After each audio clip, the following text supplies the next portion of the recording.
मोहब्बतों से पहला सबक पढ़ाया, कितनी मोहब्बतों से पहला सबक पढ़ाया, मैं कुछ न जानती थी मुझे सब कुछ सिखाया। पहुंचा दिया फलक तक उस्ताद ने यहाँ से, पहुंचा दिया फलक तक उस्ताद ने यहाँ से, वाकिफ न थी जरा भी इतने बड़े जहां से। दुनिया में कुछ रिश्ते खूनी होते हैं, जबकि बहुत से रिश्ते और ताल्लुक रूहानी, अखलाकी और माशरे के तौर पर बनते हैं। उनमें से एक रिश्ता उस्ताद का भी है। उस्ताद को माशरे में रूहानी वालिदैन का दर्जा हासिल है।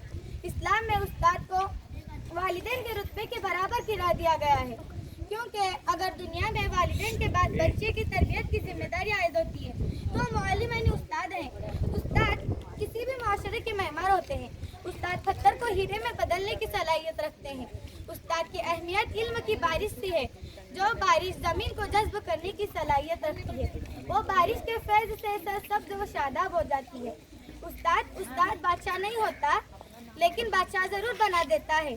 आज 5 सितंबर को हमें चाहिए कि हम हमारे उस्ताद का शुक्रिया अदा करें, क्योंकि उन्होंने हमें सही रास्ता दिखाया, असरी तालीम के साथ साथ दीनी तालीम से रोशनास कराया, अच्छे आदत व अखलाक से रूबरू किया, हमें हमारी गलतियों पर हमें समझाया और अच्छी नसीहत की। ये होते हैं हमारे उस्ताद।